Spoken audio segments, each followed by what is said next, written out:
Vamos a empezar el resumen de la unidad 2, que es la medición de la salud y la enfermedad.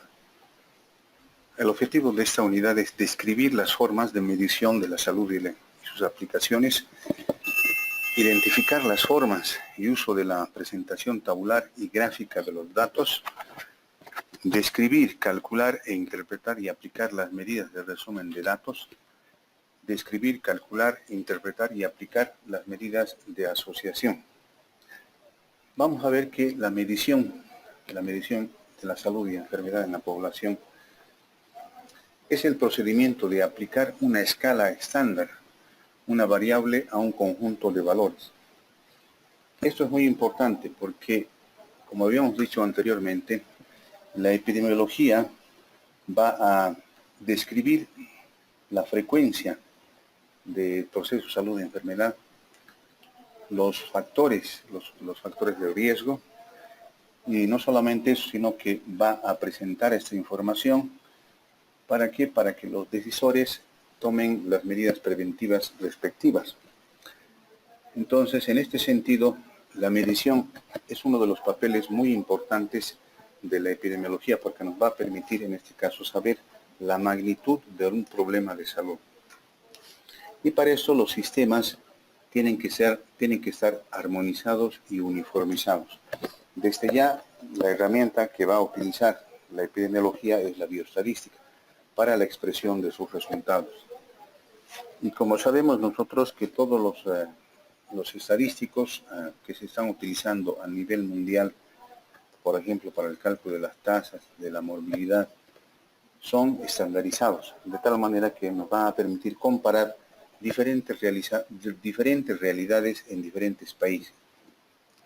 Lo primero que se tiene que saber para hacer un estudio epidemiológico es saber los tipos de datos para su tabulación. Y para eso necesariamente nosotros vamos a trabajar con variables. La variable es cualquier característica o atributo que puede asumir valores diferentes. Cualquier característica o atributo que puede asumir valores diferentes. Dicho de otra forma, la variable es una característica susceptible de ser medida, que va a tomar diferentes valores o grados de intensidad en dependencia de cuál sea la unidad de medida. Por tanto, una variable es cualquier situación que puede ser medida. Por ejemplo, el olor, el sexo, la talla, la estatura, todo lo que se puede medir, todo lo que se puede cuantificar es una variable. Desde el punto de vista práctico vamos a tener dos tipos de variables. Una variable que se va a llamar cuantitativa.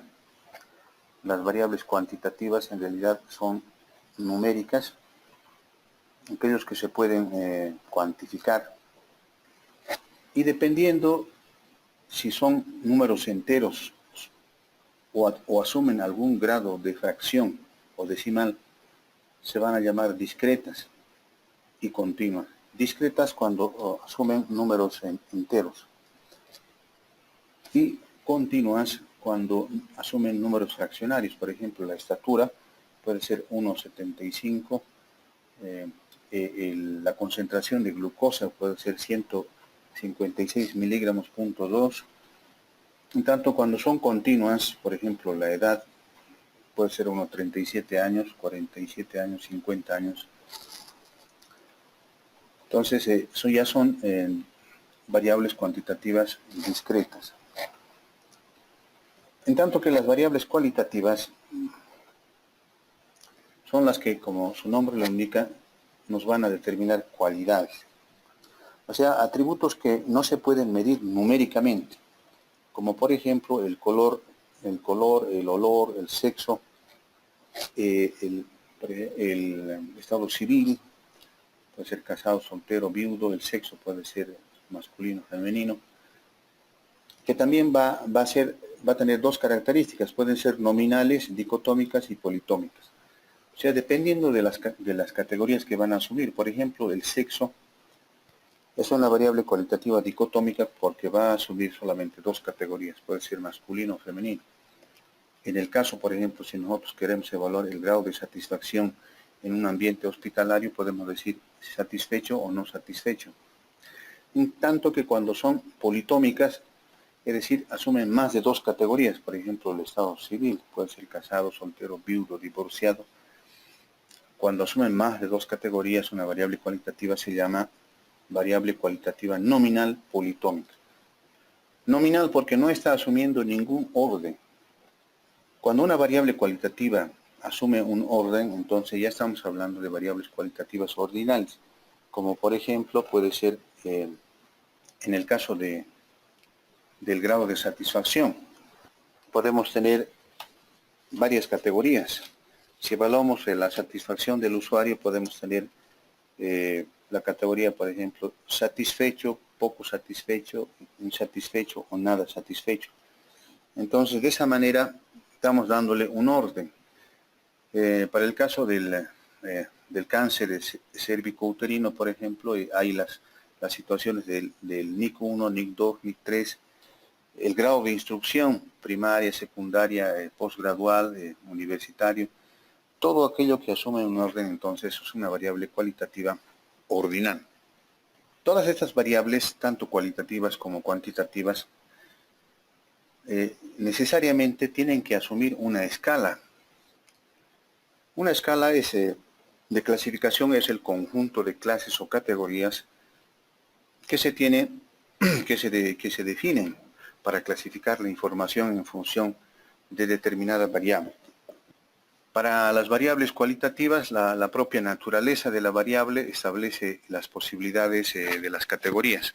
Por ejemplo, cuando hablamos del estado civil, el estado civil puede asumir 5 categorías: soltero, viudo, divorciado, acompañado y casado. En el caso, por ejemplo, de las variables cuantitativas, necesariamente las tenemos que también agrupar en escalas. En grupos de edades, por ejemplo, puede ser, si hablamos de la edad, en menores de 20 años, entre 20 y 30, entre 31 y 40, entre 41 y 50 y mayores de 50. Eso nos permite resumir las variables, tanto cualitativas como cuantitativas, agrupándolas en escalas de igual amplitud que nos van a permitir, obviamente, presentar una información más concreta y más resumida y más entendible. Entonces, las escalas, cuando nosotros las vamos a elaborar, tienen que tener dos características importantes. Debe ser exhaustiva, es decir, que ningún dato se quede afuera, que todos los datos de la información, que toda la muestra que vayamos nosotros a analizar, esté incluida en nuestra escala. Entonces, esa es una característica también muy importante. Otra de las características es que las categorías deben ser también mutuamente excluyentes, es decir, que no se repitan las mismas variables en el momento de hacer el análisis de la información. De forma que no quede duda de que en qué clase debe ser incluido cada uno de los elementos que conforman la muestra o la población. Esas son dos características muy importantes en el momento de hacer las escalas. Una escala, por ejemplo, en el caso de las variables cualitativas sería, si hablamos del estado civil, casado, soltero, viudo, divorciado. Entonces, si nosotros, dependiendo de la investigación, en vez de tener 5 categorías, nosotros la podemos solamente dejar en 2, casado o soltero. Y en el caso de la satisfacción, del grado de satisfacción, en vez de decir satisfecho, poco satisfecho, nada satisfecho o insatisfecho, nosotros podemos también reclasificar estas variables y dejarlas, digamos, en vez de que sean una variable cualitativa politómica, podemos darle dos categorías solamente, satisfecho y no satisfecho. Entonces, como se puede ver, tanto para variables cualitativas como para variables cuantitativas, nosotros podemos recodificar estas variables. De 5 categorías podemos volverlas solamente a 2. Si hablamos de la edad, en vez de menos 20 años hasta los más de 50, podemos nosotros simplemente darle 2 categorías, menos de 50 y más de 50. Por tanto, de esta manera llegamos a la conclusión de que las variables especialmente con el uso de los paquetes estadísticos como el SPSS, el EPINFO, pueden ser recodificadas de acuerdo a las necesidades de la investigación. Y para eso tenemos que utilizar las escalas, que tienen que ser exhaustivas y que tienen que ser también mutuamente excluyentes. Aquí tenemos un ejemplo de la edad en años. Una característica que también tienen que tener las escalas es que tienen que tener límites, un límite superior y un límite inferior, para que obviamente podamos cumplir el requisito de que sean exhaustivas y que además sean mutuamente excluyentes. De tal manera que vamos a poder permitir el ingreso de todas y cada una de las variables en esta escala que nosotros estamos elaborando. Entonces, una escala tiene que tener un intervalo de clase abierto, superior, y un intervalo de clase abierto inferior, superior e inferior. Y tiene que tener también intervalos de clases cerrados. Esta elaboración de escalas nos va a permitir hacer una distribución de frecuencias absolutas y relativas y acumuladas, que es el principio de un informe de investigación epidemiológico. Tiene que estar ordenado en grupos de edades, por ejemplo, si hablamos de la edad, en grupos etarios de igual amplitud, de 5 en 5, de 10 en 10 años, donde tenemos que presentar una frecuencia absoluta, es decir, todos los casos que se han presentado en estos grupos etarios. Tenemos que mostrar también la proporción, el porcentaje de la frecuencia relativa y la frecuencia acumulada, puede ser absoluta y también relativa. Uno de los elementos en la investigación epidemiológica es la presentación de los resultados. El diseño metodológico en sí de una investigación epidemiológica tiene que tener entre sus componentes importantes las técnicas y procedimientos de obtención de la información, es decir, cómo se va a obtener la información o cómo se obtuvo la información, las técnicas y procedimientos de procesamiento y análisis, es decir, qué estadísticos se va a utilizar para resumir la información. Y finalmente están las técnicas y procedimientos de discusión y síntesis, donde se tiene que indicar cómo se va a presentar en realidad la información. Y generalmente en investigaciones epidemiológicas la información se presenta en forma escrita y mediante la elaboración de tablas y gráficos. Por eso que la elaboración de tablas y gráficos es fundamental en epidemiología para hacer el resumen de una información, de una investigación epidemiológica. Al realizar una investigación en epidemiología, se obtiene información sobre las variables del estudio. Es tanto el volumen de la información registrada que se necesita utilizar alguna técnica que permite presentarla de manera resumida. Entonces van a existir dos formas de presentar la información resumida: la tabla o cuadro estadístico y el gráfico. La tabla o cuadro estadístico es un arreglo de filas y columnas que se utiliza para presentar la información resumida. Esta tabla tiene que tener los siguientes componentes: la presentación, el cuerpo de la tabla, la fuente y las notas explicativas. En la presentación está la identificación y el título. Aquí podemos ver, por ejemplo, los componentes que tiene que tener una tabla. Tenemos acá la tabla 1, dice, en este caso la tabla 1 es la identificación. En vez de tabla 1 se puede utilizar cuadro 1. Distribución de fallecidos según grupo de edad y sexo, Hospital Obrero La Paz 2010. Entonces, la identificación obviamente está aquí en la tabla 1. El título sería distribución de fallecidos según grupo de edad y sexo. La tabla tiene que responder a 3 preguntas. El título de la tabla tiene que responder a 3 preguntas. ¿Qué, cómo y dónde? ¿Qué se está presentando? ¿Cómo se han medido las variables? Y dónde se ha realizado la investigación. Entonces aquí, por ejemplo, podemos ir viendo cada uno de sus componentes. Distribución de fallecidos ese es el qué. Según esa palabra, según, se puede cambiar también por. El según o el por nos dice cómo se está midiendo esta variable, la distribución de fallecidos. Se está midiendo en este caso, en este ejemplo, según edad y sexo. Y hospital obrero es dónde se ha realizado y cuándo es el año, el 2010. Entonces, estas preguntas, qué, cómo, dónde y cuándo, son fundamentales en el momento de colocar el título a las tablas y de identificar la tabla. Entonces la tabla va a ser un arreglo de filas y columnas. Las filas son estas que van de izquierda a derecha y las columnas son las que van de arriba a abajo.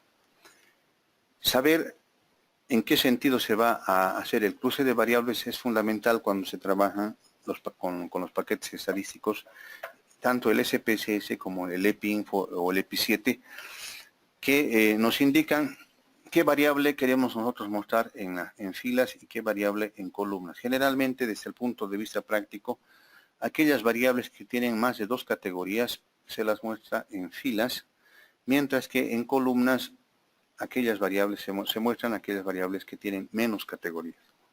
Las tablas entonces, de acuerdo al tipo de variables, a la cantidad de las variables, se van a clasificar en unidimensionales cuando solamente tienen una variable, bidimensionales cuando tienen 2 variables y multidimensionales cuando tienen más de dos variables. Vamos a ir viendo de la siguiente manera. Entonces, dentro de los componentes que tiene que tener la tabla, habíamos dicho que tiene que tener la presentación, el cuerpo de la tabla, la fuente y las notas explicativas. La fuente es un aspecto importante. En cada tabla siempre se tiene que poner de dónde se ha sacado la información.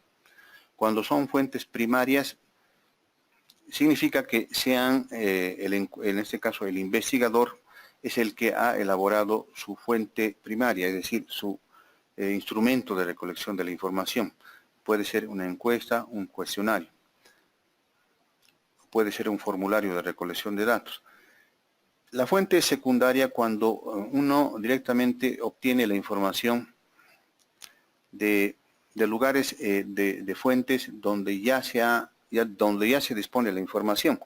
Puede ser las historias clínicas, la certificación de funciones, el certificado médico, los libros de registros, formularios de solicitudes, etc. O sea, son documentos donde ya existe una información, donde otras personas las han elaborado y las han registrado. En la tabla necesariamente se ponen las fuentes. Cuando son fuentes primarias se puede utilizar el verbo fuente, elaboración propia o datos obtenidos de la investigación. Cuando son fuentes secundarias, si se ha utilizado historias clínicas, se puede poner como fuente historias clínicas y así sucesivamente. Aquí tenemos un ejemplo. En esta tabla, tabla 1, hábito de fumar según sexo, hospital Albina Patiño 2010, podemos ver las características que tiene que tener la tabla. Tiene una fuente, en este caso historia clínica, que según hemos visto ya es una fuente secundaria. Y también tiene notas explicativas. Aquí dice, por ejemplo, en asterisco se incluyen 2 pacientes en el que el dato no aparece en la historia clínica. Aquí tenemos otros ejemplos de tablas y los errores más frecuentes que se cometen, digamos, al elaborar las tablas. Uno de los más importantes es que errores en la presentación, cuadros sin identificación, cuadros muy telegráficos o tal vez todo lo contrario, ampulosos, encabezamientos inadecuados. En los errores del cuerpo sería el cálculo. Cuando no se utilizan programas estadísticos siempre se cometen estos errores en los cálculos del contenido de la tabla. Errores en la fuente, no citar las fuentes secundarias y primarias. equivocar, citar como fuente lo que no es un documento. Por ejemplo, oficina de estadística del departamento, centros, etcétera. Entonces, siempre que se habla de fuente, tenemos que irnos directamente al documento, al registro de donde se ha sacado la información. Los gráficos. Los gráficos tienen los mismos componentes que la tabla. Van a tener su presentación, el gráfico propiamente dicho, donde está la información registrada, la fuente de donde se ha sacado la información. En este caso, la diferencia es que la fuente de todo gráfico va a ser la tabla de donde se ha extractado la información. Si hemos sacado un gráfico de la tabla 1, entonces la fuente va a ser la tabla 1. El gráfico es un resumen de lo más destacable de la tabla. Y las notas explicativas, al igual que en el caso de las tablas, se tienen que colocar obviamente al pie del gráfico y generalmente con un asterisco. Los gráficos se van a dividir también de acuerdo al tipo de gráfico, de acuerdo al tipo de variable. Cuando vamos a tener gráficos para presentar variables cualitativas y cuantitativas discretas, o sea, aquellos que asumen valores enteros, y para variables cualitativas. Si tenemos variables cualitativas y cuantitativas discretas, podemos utilizar el gráfico de barra simple si trabajamos con una sola variable, y el gráfico circular o de sectores si nosotros trabajamos con una sola variable. Si trabajamos con dos variables, podemos utilizar el gráfico de barras múltiples o barras compuestas. Aquí tenemos un ejemplo de gráfico de barras simples para una sola variable, y el gráfico de pastel o de sectores para una sola variable. Cuando son dos variables, entonces ya podemos presentar el gráfico de barras múltiples o el gráfico de barras compuestas, cuando son dos variables. ¿Qué tipo de gráficos tenemos que utilizar cuando queremos representar variables en escala cuantitativa continua? Igual dependen también del número de variables. Si es una sola variable, para representar una variable en escala cuantitativa continua, tenemos que utilizar el histograma de frecuencias. Si son dos variables, podemos utilizar el polígono de frecuencias. Aquí tenemos el histograma para variables cuantitativas continuas. Y cuando son dos variables, tenemos aquí el polígono de frecuencias. Ahora, para presentar variables en el tiempo, el gráfico que se utiliza es el aritmético simple. Este es un gráfico que se utiliza mucho en epidemiología para determinar las curvas epidémicas, las tendencias, los canales endémicos. Entonces, se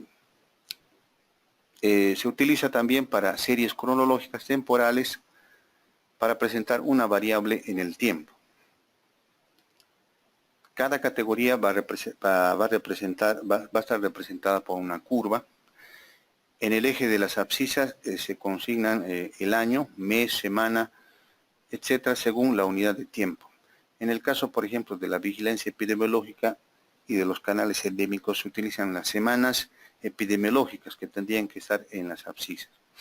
Aquí tenemos un gráfico de aritmético simple, donde, por ejemplo, estamos graficando la mortalidad perinatal por componentes.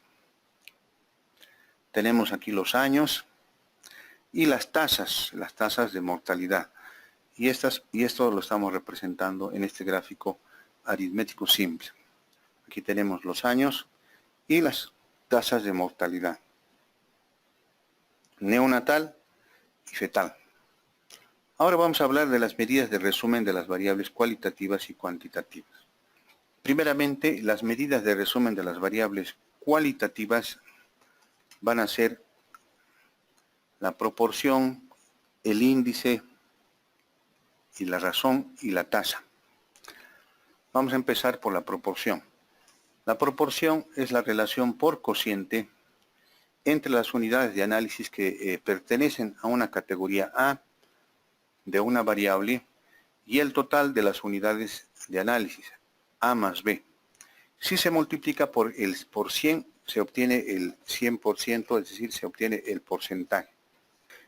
Lo destacable de la proporción es que el numerador está contenido en el denominador. Por tanto, si lo multiplicamos por 100, si multiplicamos la proporción por 100, estamos obteniendo el porcentaje. Aquí tenemos un ejemplo de proporción. Queremos saber la proporción del sexo masculino en relación al sexo femenino. Tenemos 378 varones y 416 mujeres. En total son 794. Tenemos que recordar que la proporción nos va a dar el peso específico de cada uno de estos datos en relación al total. Entonces tenemos, por ejemplo, en el sexo masculino 378, si lo dividimos entre el total, vamos a obtener 0,47. Entonces podemos decir que por cada persona, por cada paciente, 0,47 son del sexo masculino. Y en el caso, por ejemplo, del sexo femenino, podemos decir por cada persona encuestada, 0,52 pertenecen al sexo femenino.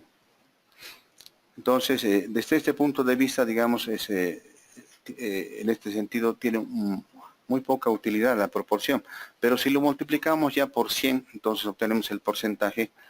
Y obviamente aquí el dato es más interesante, más fácil de entender. Podemos decir que el 52% es del sexo femenino y el 47% del sexo masculino. Las ventajas de la proporción es que nos van a permitir comparar dos o más series cuyos totales son diferentes, ya que estos quedan reducidos a la unidad al 100%. Y además, mediante las proporciones, se puede asumir la probabilidad de que un evento ocurra. En el caso, por ejemplo, del ejemplo anterior, existe la probabilidad de que el 52% del sexo de la población en este estudio sea femenino. Nos da una aproximación de una probabilidad, porque en realidad la probabilidad, como lo vamos a ver la próxima semana, nos da el riesgo relativo y el riesgo atribuible, y el otratio, que son medidas estadísticas que sí nos van a permitir calcular las probabilidades de una determinada enfermedad, los factores de riesgo. En este ejemplo vamos a ver, para comprender mejor la proporción, supongamos que de los 400 recién nacidos en el municipio de La Paz, en el mes de febrero, 300 presentaron los ojos oscuros y solo 100 los tenían claros. Determinemos la proporción de niños con ojos oscuros en la población de recién nacidos. Entonces, si calculamos la proporción, tenemos 300 recién nacidos de ojos oscuros y lo dividimos entre el total, entre los 400, y tenemos 3/4. Si el 300 dividimos entre 100, vamos a obtener 3, y si el 400 lo dividimos entre 100, vamos a obtener 4. Entonces, la interpretación nos dice que 3 de cada 4 recién nacidos tienen los ojos oscuros. Si además lo multiplicamos por 100, obtenemos el porcentaje y podemos decir que el 75% de los recién nacidos tienen los ojos oscuros y obviamente el 25% restantes tienen los ojos claros. Otra medida de resumen de variables cualitativas es la razón. La diferencia es que es la relación por cociente que se establece entre las unidades de análisis que pertenecen a una categoría A y las unidades de análisis que pertenecen a otra categoría de la misma variable. Es decir, en este caso, el numerador ya no está contenido en el denominador. Aquí, si nosotros analizamos la razón de masculinidad, tenemos 378 hombres y 416 mujeres. Si hacemos la división, vamos a obtener 0,91. Entonces podemos decir que hay 0,9 hombres por cada mujer. Si multiplicamos esta razón por 100, vamos a obtener el índice. Y si tomamos el ejemplo anterior, supongamos que de los 400 recién nacidos del municipio de La Paz, en el mes de febrero 300 presentaron los ojos oscuros y solo 100 los tenían claros. Aplicando la expresión general de razón, tenemos ojos oscuros sobre ojos claros. 300 sobre 100 es 3. Y la interpretación aquí es importante. Hay 3 recién nacidos con ojos oscuros por cada recién nacido de ojos claros, en este municipio y en este periodo. Nuevamente recalcamos que en la razón, el numerador no está contenido en el denominador y solamente sirve para variables dicotómicas. Cuando son variables politómicas, entonces tenemos que utilizar la proporción. Entonces, si a la razón le multiplicamos por 100, vamos a obtener el índice. Entonces, si calculamos el índice de masculinidad y lo multiplicamos, este 378 dividido entre 416 por 100, vamos a obtener 90,9. Es decir, hay 90 hombres por cada mujer. Aquí tenemos otros ejemplos de índices que ustedes lo pueden ir observando. Se puede calcular el índice, por ejemplo, de camas en un hospital, el índice de enfermeras por camas en un hospital, el índice de médicos por habitantes, etcétera, que son indicadores muy útiles para la planificación hospitalaria.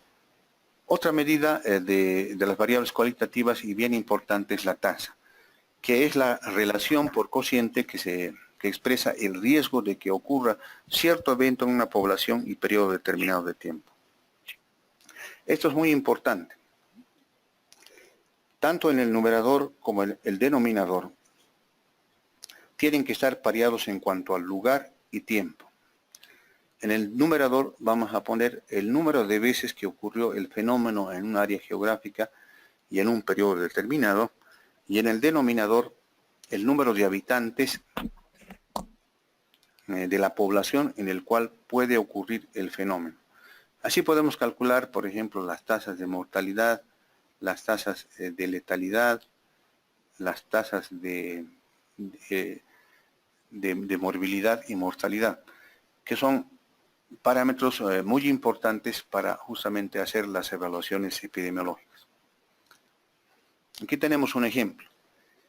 Incidencia de hepatitis según departamentos seleccionados Bolivia 2010. Este ejemplo nos ilustra la importancia de las tasas, porque cuando solamente se utiliza el porcentaje, podemos cometer errores en la interpretación. Según este ejemplo, en La Paz ha habido un 62,5% de incidencia de hepatitis. Y aparentemente en el departamento donde menos casos ha habido es el departamento de Cochabamba con 17,9%. Pero si nosotros calculamos las tasas, vamos a ver que las cosas varían. En el departamento de La Paz ha habido una tasa de 72 por 100.000 habitantes. Si calculamos, hacemos la división entre el número de casos de hepatitis y lo dividimos entre el total de los habitantes y lo multiplicamos por 100.000, vamos a obtener 72 por 100.000. Y obviamente si comparamos nuevamente con Cochabamba, podemos ver que en Cochabamba han habido 448 casos y lo dividimos entre la población, entre los habitantes en riesgo, y podemos obtener aquí 112 por 3, 112.3 por 100.000. Por tanto, desde todo punto de vista, el porcentaje nos decía que en La Paz era donde se presentaba mayor incidencia de hepatitis, pero sin embargo, en el momento de calcular las tasas, vemos que todo lo contrario, en La Paz la tasa era más baja que en Cochabamba. Entonces, esto simplemente es para darnos cuenta de la importancia del cálculo de tasas cuando queremos hacer las comparaciones entre diferentes poblaciones. Van a haber dos tipos de tasas. Las tasas brutas que van a tomar toda la población y el total de causas. las tasas brutas de mortalidad, por ejemplo, van a tomar en cuenta todas las causas de mortalidad y la población, toda la población en riesgo. En cambio, las tasas específicas van a tomar solamente parte de la población, una o grupo de causas. Puede ser, por ejemplo, la mortalidad por cáncer, solamente por cáncer de cérvix. Entonces, en el numerador estaría las muertes por cáncer de cérvix y en el denominador tendríamos la población femenina en riesgo de cáncer de cérvix, o sea, la población en riesgo. Aquí tenemos un ejemplo de tasa bruta. La tasa bruta de mortalidad nos va a expresar el riesgo que tienen todos los habitantes de cierta población en un momento dado de morir por cualquier causa. Entonces, tomamos en cuenta los fallecidos, todos los fallecidos en realidad por diferentes causas en lugar y tiempo, y la población total en lugar y tiempo, y lo multiplicamos por 1000. El múltiplo el múltiplo, como habíamos dicho acá, en realidad el múltiplo es un múltiplo de 10. Puede ser 1000, 100.000, pero tiene que estar en relación al total de la población. Al total de la población. Si la población, por ejemplo, es de 3000, entonces tenemos que multiplicar por 1000. No lo podemos multiplicar por 100.000. En este ejemplo, la interpretación también es fundamental. Nos da una tasa bruta de mortalidad de 6.6 por 1000. Eso significa que en el 2002, en el país X, fallecieron como promedio 7 personas por cada 1000 habitantes. Este es un ejemplo de tasas específicas de edad gestacional en semanas, donde también, obviamente, si nosotros solamente calculamos el porcentaje, vamos a tener algunas situaciones interesantes. Entre las 37 y 41 semanas han habido 39,7 muertes. Aparentemente, entre esta semana gestacional, entre la 37 y 41, hay la mayor cantidad de muertes. Pero si calculamos las tasas, igualmente vamos a ver que nos podemos equivocar. Donde mayor cantidad de mortalidad hay entre la semana 20 y 27, con 382.7 por 1000 nacidos vivos. La tasa de mortalidad infantil es una de las tasas más importantes que obviamente indican el grado de desarrollo socioeconómico y cobertura de salud en los países. Por tanto, que su interpretación es muy importante. En este ejemplo podemos interpretar de la siguiente manera. En el hospital materno fallecieron como promedio 7 neonatos entre las 37 a 41 semanas de gestación por cada 1000 nacidos vivos. Bolivia aproximadamente tiene 38,5 por 1000 nacidos vivos, o sea, fallecidos por 1000 nacidos vivos. Es uno de los países en Sudamérica que está ocupando el primer lugar en mortalidad infantil. Perú tiene 20 aproximadamente, Ecuador 17, Argentina 9, Chile 7, y dentro de los países de América Latina y Caribe, Cuba está ocupando el primer lugar con solamente 4,7 fallecidos menores de un año, o sea, menor tasa de mortalidad infantil. Aquí tenemos varios ejemplos de tasas específicas. En el video que les hemos mandado, el video tutorial, ustedes van a poder ejercitar el cálculo de algunas de las tasas más importantes. Las tasas se pueden clasificar también por causas específicas. Las tasas de mortalidad por causa es el riesgo a que están sometidos los habitantes de cierto lugar en un momento definido de morir por una causa de muerte dada. Entonces, lo único que va a variar aquí en la tasa de mortalidad, a diferencia de la tasa bruta de mortalidad, es la causa. Tasas de mortalidad, por ejemplo, por cáncer. Aquí sería en el numerador fallecidos por cáncer, en el lugar y tiempo, y la población enferma de cáncer por 100.000. Entonces, va variando dependiendo del tipo de enfermedad que queramos estudiar como causa de mortalidad.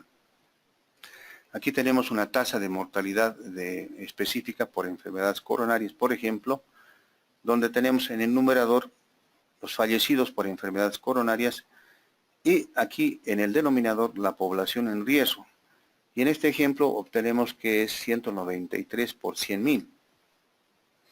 Entonces, si hacemos la interpretación, diríamos que en el país X, en 1998, fallecieron como promedio 193 personas por enfermedades del corazón por cada 100.000 habitantes. También luego tenemos la tasa de mortalidad infantil, que ya la hemos comentado, que de igual manera es una de las tasas muy importantes que, como habíamos dicho, sirve para comparar el desarrollo socioeconómico de los países. En este caso tenemos una tasa de mortalidad infantil, en este ejemplo, de 7,1. Esto significa que en el 1998, en el país X, fallecieron como promedio 7 niños por cada 100.000 nacidos vivos. En este caso, el factor de multiplicación tiene que ser necesariamente por 1000, porque estas tasas de mortalidad infantil son estandarizadas a nivel mundial, justamente para hacer las comparaciones respectivas. Siendo la tasa de mortalidad infantil uno de los parámetros muy importantes en salud pública, se las ha dividido en componentes. Así que vamos a tener, por ejemplo, la tasa de mortalidad neonatal precoz, que va a calcular el riesgo de morir de los bebés con menos de 7 días de nacidos. Luego tenemos la tasa de mortalidad neonatal tardía, que nos va a medir el riesgo de morir en los bebés entre 7 y 27 días. Luego tenemos la tasa de mortalidad postneonatal, que nos va a medir el riesgo de muerte de los niños mayores de 28 días y menores de 1 año. Después tenemos la tasa de mortalidad materna, que nos va a medir el riesgo de muerte en las mujeres en los 42 días siguientes al parto. Y esta es la fórmula para el cálculo de esta tasa de mortalidad materna, que también es un indicador muy importante de desarrollo socioeconómico y cobertura de salud. Luego tenemos las tasas relacionadas con la natalidad. El estudio de la natalidad está relacionado con el número de nacimientos ocurridos en una población y tiempos determinados, así como la distribución que sigue de acuerdo con ciertas características. Tenemos también las tasas brutas de natalidad, que van a expresar cómo se comparan los nacimientos en un área y tiempo determinados. Y esta es la fórmula del cálculo de las tasas brutas de natalidad, donde es en el numerador el total de nacidos vivos en lugar y tiempo sobre la población total en lugar y tiempo y lo multiplicamos por 1000.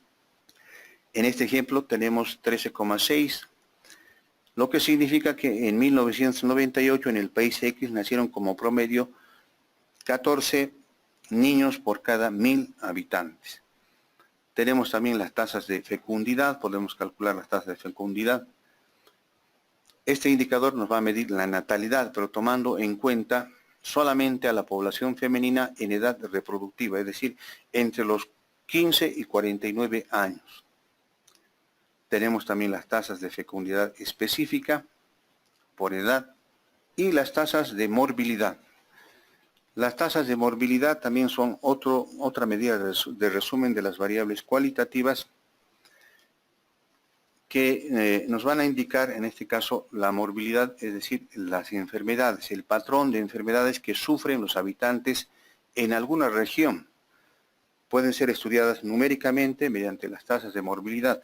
Las principales tasas de morbilidad son la tasa de incidencia, la tasa de prevalencia y la tasa de letalidad. Estas tasas son sumamente importantes y nosotros las hemos desarrollado en los videos tutoriales con ejercicios resueltos, de tal manera que sean más fácilmente comprensibles. En este caso, la tasa de incidencia nos va a medir el riesgo que tiene una persona que habita en un lugar y tiempo determinados de contraer, o sea, es decir, adquirir cierta enfermedad, visto siempre en función del tiempo. En tanto que la tasa de prevalencia nos va a medir el riesgo de tener la enfermedad, o sea, de estar enfermo. Y la tasa de letalidad nos va a expresar la gravedad de la enfermedad. Vamos a ver ahora las medidas de resumen de las variables cuantitativas. Las medidas de resumen de estas variables cuantitativas se van a resumir en medidas de tendencia central, medidas de dispersión y medidas de posicionamiento. Dentro de las medidas de tendencia central vamos a tener los clásicos, la media, la mediana y la moda. En las medidas de posicionamiento vamos a tener los cuartiles, los deciles y los percentiles. Y en las medidas de dispersión principalmente vamos a tener la desviación estándar y el coeficiente de variación. Vamos a empezar con la media aritmética, que es la cifra que se obtiene al sumar todos los valores observados con distribución homogénea y divididos por el número de valores. Entonces, lo más importante es que entendamos que es un número al que se acercan la mayoría de las observaciones. Esta es la media puntual. La media puntual nos dice simplemente un único valor. En tanto, en epidemiología necesariamente se tiene que utilizar la media por intervalo de confianza del 95%, que en el video tutorial justamente lo estamos indicando cómo se lo calcula con el EPIDAT, tomando en cuenta los datos de la media y de la desviación estándar. Esta es un ejemplo de la media que el programa SPSS y el EPIDAT también los calculan, el EPIINFO también los calculan muy rápidamente. Entonces, simplemente la sumatoria de los datos obtenidos entre el total de los datos, en este caso entre 5. Algo muy importante de destacar es que la media se va a dejar influenciar por valores extremos, es decir, datos que se alejan completamente de la media y que la van a hacer variar. En este caso, lo que se tiene que hacer es tomar la mediana. La mediana. Por ejemplo, en este ejemplo vamos a ver que nos sale la edad en los meses, la edad en meses, 63 meses. Y justamente se ha disparado la edad por este valor aberrante. Pero si tomamos nosotros la mediana, vamos a encontrar que el valor está aproximadamente entre 16 meses o 12 meses. Entonces, cuando hay estas situaciones, estos valores aberrantes, se tiene que tomar, en este caso, la mediana para calcular el intervalo de confianza de la media. El intervalo de confianza de la media nos da, la media por intervalo de confianza nos dice exactamente entre qué parámetros se encuentra la verdadera media muestral. La mediana, entonces, va a dividir una serie de datos ordenada en 50%. 50% izquierda, derecha, nos va a dar el 50% de los casos. Cuando es impar, entonces se lo ordena primeramente la información de menor a mayor y luego el punto central es la mediana. Cuando se trata de datos impares, tomamos los datos centrales, lo dividimos entre 2 y ya tenemos la mediana. Entonces, la mediana es el complemento de la media. Si la media nos sale en forma errónea por valores aberrantes, tenemos que tomar el dato de la mediana. La moda es otra medida de resumen de variables cuantitativas de medidas de tendencia central y nos va a indicar el valor que más se repite. Puede ser unimodal, multimodal.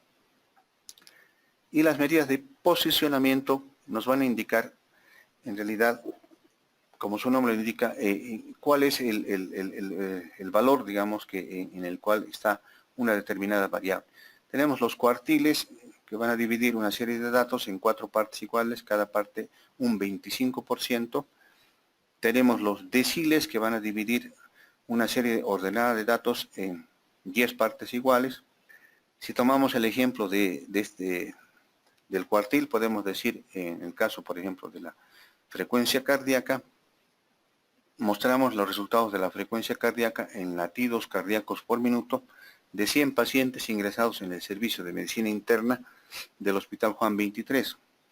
Y la interpretación que tenemos aquí es que el primer cuartil, es decir, el 25%, nos dice que hay 61 latidos por minuto. Tienen 61 latidos por minuto. Es decir, que la cuarta parte de los pacientes estudiados, es decir, el 25%, tienen 61 o menos latidos cardíacos por minuto. Y por tanto, el 75% restante tiene más de 61 latidos por minuto.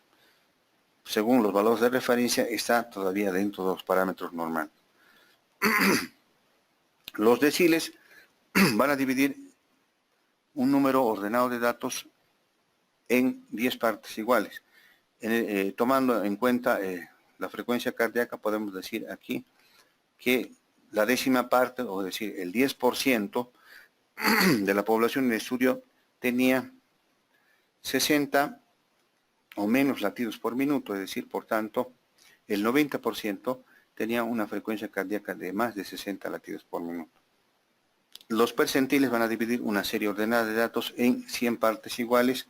Si calculamos, por ejemplo, aquí el 95 percentil, podemos decir que el 95% de los pacientes examinados tienen una frecuencia cardíaca de 100 o menos latidos por minuto, o lo que es lo mismo, el 5%, solamente el 5%, tenía una frecuencia superior a los 100 latidos por minuto.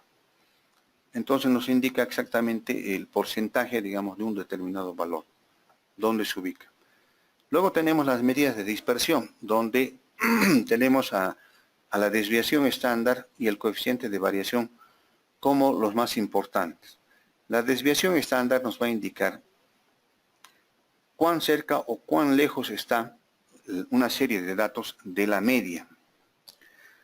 Nos va a dar, por tanto, el grado de dispersión, cuán cerca o cuán lejos están los valores de la media. Tenemos aquí, por ejemplo, en las enfermedades diarreicas agudas, una desviación estándar de 2,8 días. La podemos interpretar en el sentido de que, en promedio, la mayoría de los datos se desvían de la media en 2,8 días.